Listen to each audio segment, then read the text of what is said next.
नमस्कार, आप सुन रहे हैं ये पुस्तक बक ब्लू पर।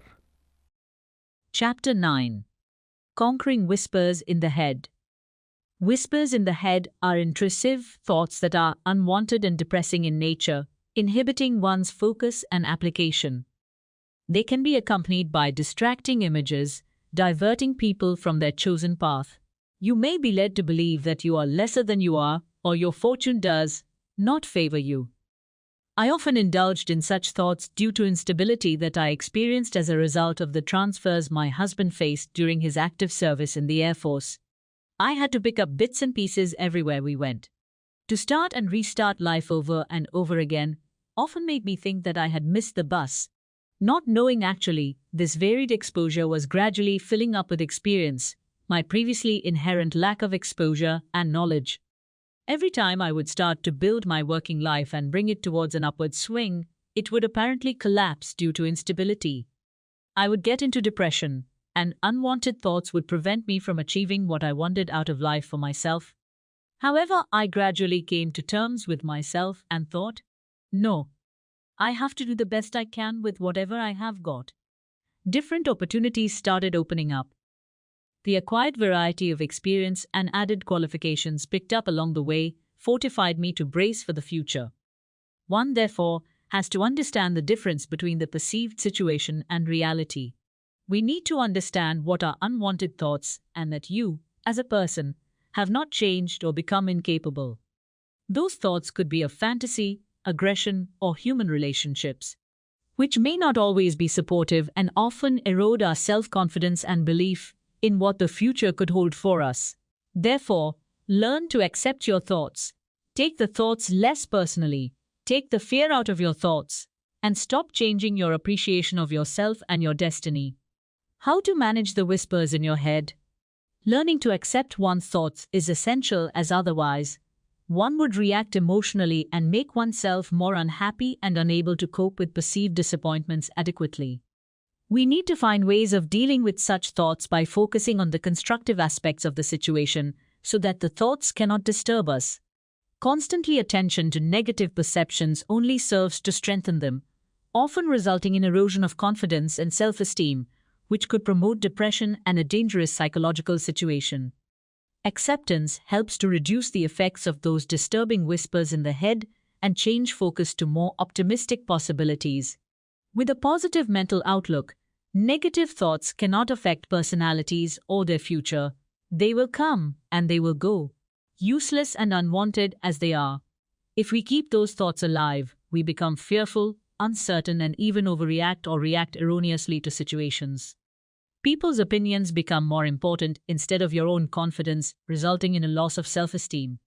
This may make you start avoiding people and places that instigate your thought process, and phenomena like anxiety and depression may take over your life. Conjured images of calamitous situations start controlling your response processes. It is essential, therefore, to be able to deal summarily with negative thoughts and encourage strengthening of optimistic ones. We must listen to the little voice inside our head as our protector. We are so caught up with the mundane affairs of life and living that we do not pay much attention to it, but the voice rarely goes away. It can be a warning for us to take precautions in time, not to wait till some crisis occurs. Therefore, we must train our own minds. Before we start our day, we must practice listening to our inner voice, reflect and meditate. We need to spend at least 5 minutes every day while breathing deep to listen to our voice and get a good start for the day. Our body also gives us messages and indications about what is going on with us. Instead of ignoring it, we should pay heed to it. I remember when I was doing sales and marketing for a timeshare company, I trained my mind to pick up correct signals with regard to sales while watching the body language of a person. Often my prediction came true when I listened to the voice inside my head.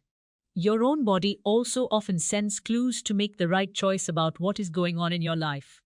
At the same time, if the thoughts are cautioning and negative all the time, it can prevent you from functioning and taking the plunge to reach greater heights. It will lead you towards defeat. Anxiety due to unavoidable thinking can cause high blood pressure and nervousness and other such allied symptoms of mental stress. Unwanted thoughts must therefore be tackled carefully.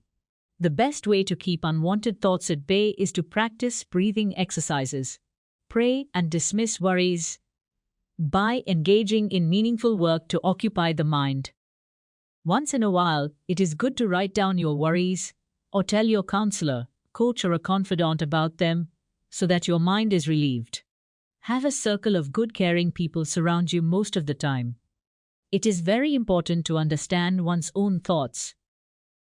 One has to make a conscious effort to control one's thoughts, to convert them to positive whispers. You need to find the answers to these questions yourself. 1. How can I manage whispers in my head? 2. Can I control my unwanted thoughts in a useful manner? 3. Can we manage emotions and keep ourselves motivated? 4. Where can we dump our negative thoughts and recognize the inner voice, caution, and control the one that pulls us back? 5. Can we learn to accept obstacles, doubts, mistakes? I listened to my inner voice again and again, and it told me that I could not rebuild my life from the start, but I could certainly fight adversities and negative circumstances because life and success depend on the individual and not on the weighing scale of others. When your aspirations are realistic and you are ready to work hard and change your thinking pattern, there is no looking back. Some time back, I had penned down a few lines when I used to be melancholy and how positive thinking changed my life. There was life ennui crept over me insidiously, that the moon was waning, my tea was cold. A futile routine of home and work, work and home, that was life. Glorious youth wasted in a meaningless drone, and a ceaseless hum of foolish joys and mundane sorrows. I was a spider, weaving my web meticulously, not knowing why, never digressing. The days lay like the blown flame of the forest blaze, with fire that was in them, now no more. Ennui seeped through me, a formless jigsaw of black and white. But today the jigsaw fell into a pattern of a mosaic. Every piece lay against each other. The roadside banyan had raised a shoot, and my heart had raised a song. I have resurrected, and as I looked around, the bus conductor grinned and shouted, "Yelanka!" A little girl smoothed her dress. A beggar stretched out his hands with a toothless grin. I smiled, and there was life. अभी आप सुन रहे थे ये पुस्तक बक blue पर। आपको ये किताब कैसी लगी कमेंट में हमें जरूर बताएं। साथ ही स्क्रीन पर दिए गए सभी प्लेटफॉर्म्स पर हमको फॉलो करना ना भूलें। धन्यवाद।